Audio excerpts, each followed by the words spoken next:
Ce prêtre donne des leçons d'entrepreneuriat.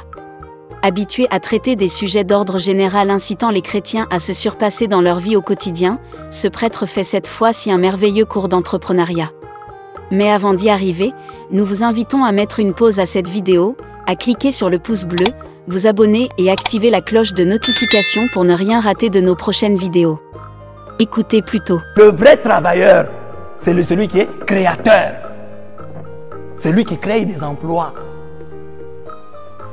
C'est lui qui crée des entreprises. Un homme qui ne crée pas d'entreprise, qui ne crée pas d'emploi, c'est un paresseux. C'est la paresse dont je parle ici. La paresse du travailleur. Tu travailles, on te paye. Tu es un salarié. Mais tu es un paresseux. Parce qu'à part ton travail, tu dois faire autre chose. Regardez les stars du football. Ils jouent au football. Là, ils reçoivent un salaire. Mais ils ont investi, hein, par-ci, par-là. Ils ont investi par-ci, par-là. Et c'est ça qu'ils ont beaucoup d'argent. Pas de salaire. À part le salaire, tu n'as rien d'autre. Tu attends seulement la fin du mois. Et toi, la femme du salarié aussi, tu attends la fin du mois. Et là, vous êtes trouvés dans une même maison, deux paresseux, attendant la fin du mois. Et je le dis souvent, il y a des gens, ils travaillent et il est licencié. Le jour après, il devient pauvre. Il n'a plus rien. Parce qu'il n'a pas épargné. Parce qu'il n'a pas investi. Lui, il attendait toujours le salaire. Il y a des choses que tu peux faire. Les jeunes qui ont fait l'université. Tu as fait l'université, la faculté où tu as étudié, tu as retenu comme assistant. Maintenant, tu es un chef de travail. C'est déjà bien, tu as un travail. Tu as un poste. Mais maintenant, la paresse peut t'attaquer là-bas. Tu es seulement chef de travaux, assistant. Sans article. Tu ne publies rien. Tu ne fais plus de recherches. Toi, tu es toujours là, assistant du tel professeur. Mais tu ne publies rien. Or, on te dit qu'en publiant, tu vas te faire un nom. En intervenant. À la radio. À la télévision. On va te connaître. Le savoir-faire doit être accompagné du faire-savoir. Montre aux gens que tu connais. Que tu as des choses que tu maîtrises. Que tu peux les aider en ceci et en cela. Oh, j'ai seulement du travail. Tu es un paresseux. Crée. Même si tu travailles pour quelqu'un, réfléchis. Comment à partir de ce que moi j'ai fait ici, je peux aussi faire comme lui. Quelles sont les erreurs qu'il a que moi je ne pourrais pas rééditer dans l'entreprise que moi je vais créer. Et il y a aussi un projet. Dieu honore les gens qui ont des projets. Mais tu n'as aucun projet.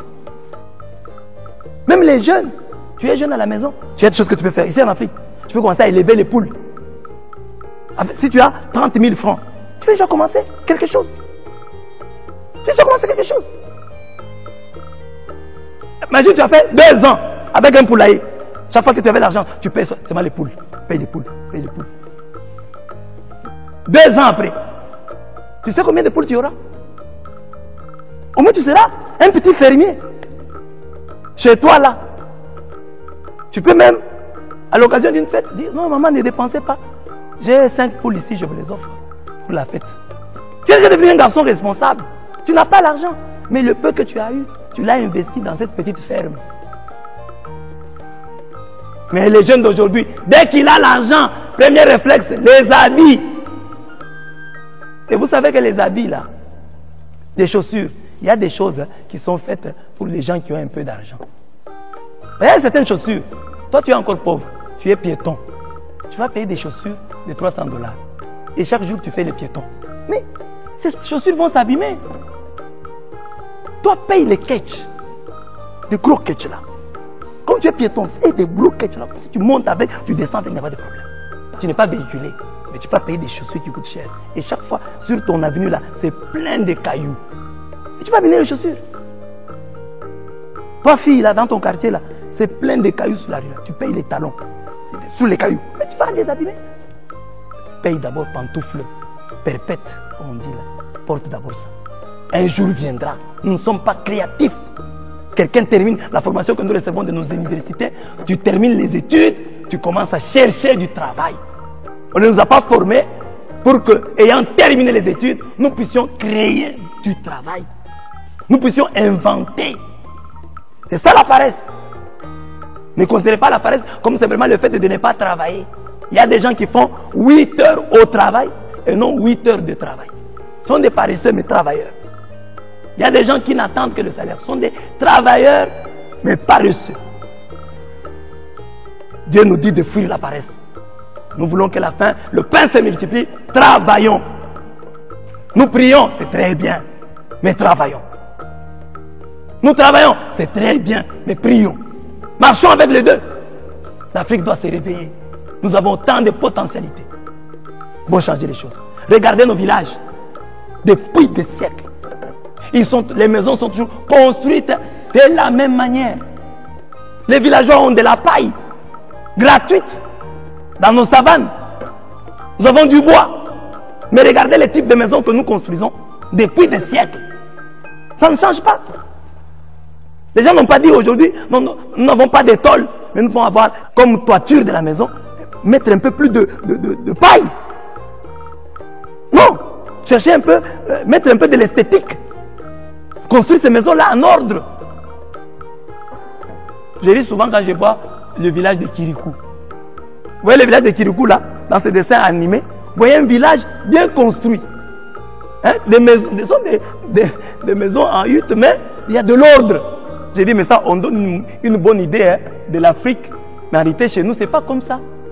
Nous avons ces huttes-là, ces maisons-là en paille, mais mal construites, construites en désordre. Nous n'avons pas le sens de l'esthétique. Depuis des années, nous n'allons pas accuser l'homme blanc. Il ne nous a pas interdit d'agrandir nos maisons au village. Donc, des petites pièces comme ça. S'il y a un blanc qui est là, qui est pour quelque chose, nous devons construire ça. Les blancs ne viendront pas, ou l'homme politique ne viendra pas nous arrêter si nous arrangeons nos maisons. Ne racontons pas des histoires. Il y a notre part de responsabilité. Nous avons aussi un problème avec la paresse. Nous devons nous convertir.